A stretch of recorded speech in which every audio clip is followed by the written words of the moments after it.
네, 팬데믹으로 인해 경제가 지속적인 불확실성을 보이고 있습니다. 이와 관련해서 굉장한 타격과 혼란이 있었지만은 그 속에는 기회도 있다라는 것이 전문가들의 분석인데요. 오늘은 퀀텀 FNA의 최운하 대표를 모시고 이야기를 나눠보겠습니다. 안녕하십니까? 안녕하십니까. 네. 이 밀컨 인스티튜트가 주최한 밀컨 컨퍼런스에서 코로나19 사태 이후를 집중 진단했다고 합니다. 이 자리에서 코로나19가 미래를 앞당기고 있다라는 분석도 나왔다고 하는데요. 아무래도 이 교육과 생명과학 등의 분야에서 이루어진 디지털 경제의 발전을 두고 하는 이야기 같은데 현재까지 어떻게 보셨고 또 어떻게 전망하시는지 좀 듣고 싶습니다. 네, 밀컨 컨퍼런스에서는 굉장히 좋은 그 미래지향적 얘기가 많이 나왔는데, 네. 이 얘기에 대한 분석의 초점은 이제 저희가 두 가지로 보고 있죠. 하나는 현재 변화가 새로운 것이 아니라 이미 시작되어 왔던 변화라는 점이고, 아하. 두 번째는 이제 이번 코로나 바이러스 사태로 상당히 가속화하고 있다는 점을 얘기하는 것이 이제 미래를 앞당겼다라고 표현하는 겁니다. 네. 이미 저희가 잘 알다시피 4차 산업혁명으로 불리는 이 변화는 이제 디지털화로 나타나는 자동화, 신속화, 또 소통망의 그 무한대 확장, 대면 활동의 축소, 그다음에 정보의 투명화와 범람 현상, 그다음에 이제 마지막으로 인공지능을 특징으로 하고 있는데, 이들 특징이 이번 코비드 기간에 여지없이 전 분야에 걸쳐 급속도로 확대가 된 것이죠. 이 중에서 가장 이제 본질적인 변화라고 하면 아직까지 남아있던 그 디지털화가 침투하지 못할 영역이 있을 것이라고 생각하시는 분들이 꽤 많았고, 이러한 관념이 이제 좀 그래서 양쪽 디지털화가 될 수 있는 세계와 안 될 수밖에 없는 세계가 있다는 이 통념이 무너졌다는 점이 가장 그 큰 본질적인 변화라고 할 수 있죠. 예를 들어서 교육이라든지 재택근무에 대한 그 저항이 심했었고요. 이런 네네. 부분을 이제 화상으로 하는 거. 그 다음에 심지어는 그 의료계에서도 화상으로 진료하는 것은 사람들이 참 꺼려 했던 건데, 이제 그런 것조차도 가능하고. 그 다음에 싱싱함을 중요시하는 식재료의 온라인 구입 가능.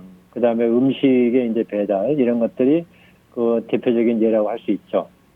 그래서 이번에 그 밀컨 컨퍼런스에서 얘기하는 부분은 원래 진행되고 있던 그 추세가 앞으로 언젠가는 세계를 바꿀 거라고 하는 4차 산업혁명에 대한 얘기가 이번에 코비드 사태로 인해서 갑자기 빨라졌고 또 효과적이 됐다. 이제 이런 의견이라고 저희들이 이제 파악을 하고 있습니다. 네. 만약에 그렇다면은 이런 현상이 일시적으로 코로나19 팬데믹이 끝나고 나면 멈추게 될까요? 아니면은 지속적으로 이것이 더 확대돼서 발전해 나갈까요? 근데 이제 이런 것도 이제 저희가 한 두 가지 면을 봐야 되겠죠.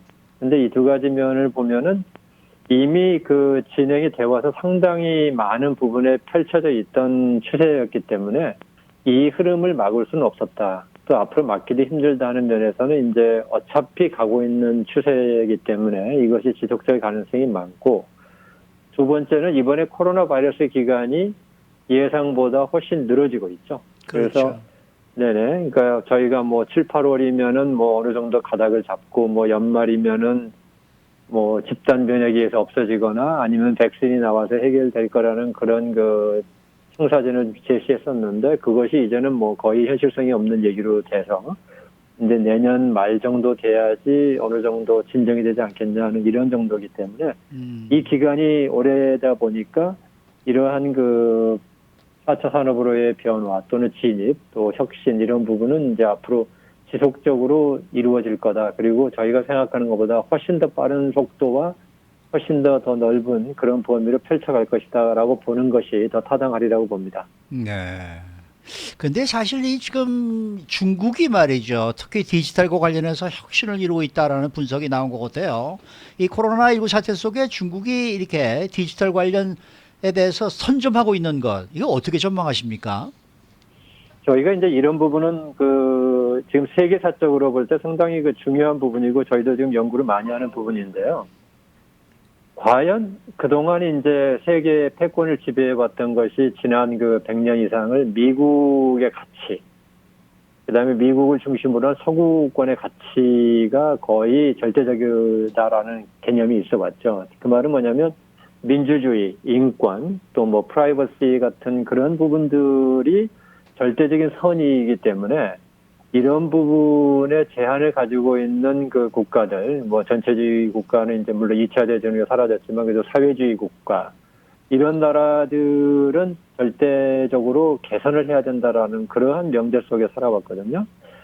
그런데 이번 코비드 사태가 나면서 그러한 그 민주적 가치, 개인 중심의 가치, 이런 부분들이 많이 제한이 돼버렸어요. 그 말은 인간의 생명 문제 앞에서는 뭐 우선순위가 밀릴 수밖에 없다. 그러니까 우리나라만 해도 뭐 개인이 어디서 감염됐는지를 뭐 다 추적을 할 수밖에 없는데 거기에 대해서 누구도 개인 사생활 보호라는 차원에서 저항을 하기가 어려운 상황이고, 미국만 해도 이 시장주의 경제사회에서 어떻게 경제 봉쇄를 국가 차원 또는 주정부 차원에서 할 수 있겠느냐. 이제 이런 부분도 그 문제가 됐는데, 이게 무슨 말이냐면은 중국 사회가 가지고 있는 공산체제, 사회주의 체제, 그래서 이중적인 국가죠. 자본주의가 있으면 사회주의가 있는데, 이러한 그 체제가 과연 절대적으로 개선돼야 될 체제냐는 부분에 대해서 사실 흔들려 버린 거예요. 흔들렸는데 이 흔들린 게 방금 말씀하신 바로 디지털 부분의 혁신이 중국이 선점을 할 수 있는 유리한 여건이다라고 하는 부분이 나타나기 시작하는 거죠. 소위 그 정보 기술 산업의 발전에 있어서는 정부의 역할이 굉장히 중요한데, 이것을 중국은 이미 정부가 주도해서 할 수 있는 그런 여건을 가지고 있고, 이제 그렇죠. 미국은 그런 거 하다 보면 무슨 뭐 FCC 같은 데서 뭐 이게 뭐 너무 선점하는 게 아니냐, 정보를 하다 보면 개인 정보가 너무 유출돼서 얼마 전에도 뭐 페이스북 같은 경우도 상당히 고초를 겪었고, 이제 이런 것이 있는 사회와 이런 것을 다 정부가 다 통제하면서 마음껏 해라 하는 사회인 중국 같은 사회에서 과연 뭐 미국의 가치관이 맞느냐는 이런 지금 의문을 갖게 하는 시대가 돼버렸어요. 그래서 이 현재까지의 상황을 보면 중국이 앞으로도 이런 디지털 혁명에 있어서는 그 선점을 갖기가 더 유리한 위치다라고 하는 지금 생각이 나오고 있는 거고, 그래서 이제 미국도 이런 면에서는 중국과의 어떤 그 대결 구도나 견제 구도로 가는 그 정책조차도 과연 지금 잘하는 거냐 하는 그런 의구심을 갖고 있는 거죠. 그래서 저희가 좀 정리해 보면 이제는 서구식의 그동안의 세계를 지배했던 가치관이 이제는 꼭 절대적으로 맞는 게 아니다라는 그런 사회가 됐고, 이 속이 이제 디지털화가 되면서 중국 같은 국가에게, 특히 중국 인구가 많기 때문에 더 유리하죠. 그래서 그런 쪽의 그 변화는 저희가 상당히 주목하고 봐야 될 그런 부분입니다. 네. 자, 이번에는 이제 백신과 경제 얘기로 넘어가 보겠습니다. 각 개발사들이 지금 현재 백신을 개발을 하고 있는데 부작용이 잇따르면서 백신 개발을 중단하는 상황도 벌어지고 있거든요.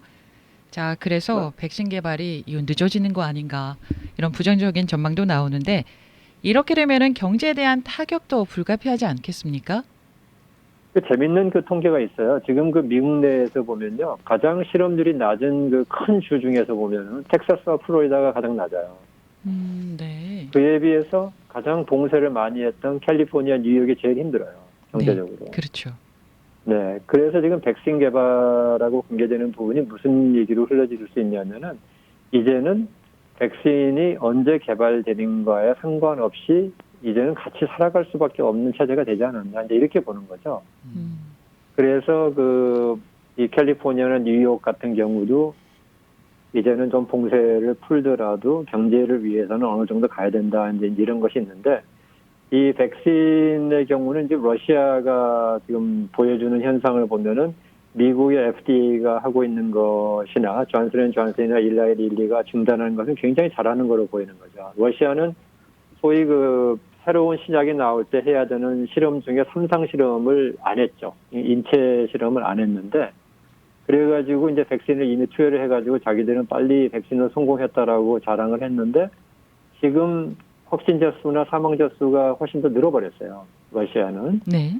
거기에 대해서 CDC의 입장은 뭐냐면은, 효과가 별로 검증되지 않은 백신을 사용하다 보면 오히려 더 악화시킬 수 있는 그런 부작용이 있는데, 그런 것이 러시아 현상인 게 아니냐라는 그런 지금 그 얘기도 나오고 있어서, 지금 백신 부분에 있어서는 저는 뭐 FDA나 CDC의 입장이 그런 보수적인 입장이 상당히 더 타당하다고 보고, 그러면 이제 경제 타격이 있지 않겠냐 하는 건데, 경제 타격이 있기에는 저희가 지난 한 6개월 동안 훈련을 많이 해왔고 대처하는 방법도 있어서 그런 봄과 같은 그런 충격에 의한 타격 이런 정도의 수준은 이제 없을 거라고 봅니다. 그래서 지금은 같이 살아가는 코로나 바이러스와 함께 살아가는 그런 경제로 가지기 때문에 백신에 대한 전망은 불투명하지만 그렇다고 해서 뭐 암울한 전망까지 가질 필요는 없다 이렇게 생각하고 있습니다. 뭐 월스트리트 전문가들은 재정 통화 정책의 역할을 강조하고 있는 것 같은데 이 재정 통화 정책 백신이 늦어질 경우 어떤 역할을 해야 한다고 분석하십니까? 네, 말씀드린 대로 이제 백신이 뭐 나오는 것도 지금 문제지만 또 나온다고 해도 그것에 대해서 많은 사람들이 신뢰도를 갖기까지는 시간이 필요하기 때문에 여러 분야에서 경제가 제한될 수 있는 부분은 많아요. 특히 그 실업률이 굉장히 높은 지역들이 그 분야가 어떤 분야냐면 주로 저임금 그 근로자들이 많은 분야이기 때문에 이런 쪽에서의 그 저소득층의 경제적인 그 지금 타격과 그 고통은 이루 말할 수가 없죠. 그래서 이러한 부분에 있어서는 재정 통화 정책은 반드시 그 나와야 되는 거고, 근데 이제 통화 정책은 이미 뭐 더 이상 이자율을 낮출 수 없는 단계까지 갔기 때문에 이제는 뭐 그렇게 통화 정책, 그러니까 통화 정책은 연준이 하는 건데 그 부분은 지금 뭐 그렇게 효과가 있을 것 같지는 않고요. 그래서 정부가 의회와 이제 재무부에서 직접 해주는 개인들에게 돈을 주고 실업수당을 더 늘려주고 그 다음에 실업수당을 늘려주기 위해서 주정부를 보조해주고 이러한 그 재정 정책이 나와야 되는 거고 지금 그것이 이제 불행하게도 이 대선과 맞물려서 정파적인 이해관계로 해서 지금 교착 상태에 있는 것이 참 안타까운데 이 부분은 굉장히 지금 필요하다고 보고 있고 뭐 이건 제 의견뿐만 아니고 현재 연준 총재들 다들 지금 이구동성으로 외치고 있어서 이 부분은 대선이 빨리 마무리되면서 이 시행이 돼야 된다라고 보고 있습니다. 네, 네. 대선과는 상관없이 빨리 시행이 됐으면 좋겠는데 이렇게 시간이 오래 걸리네요. 그러게 안타까운 일이죠. 네. 네, 오늘 말씀 잘 들었습니다. 네, 감사합니다. 네, 지금까지 퀀텀 FNA 최은하 대표이셨습니다.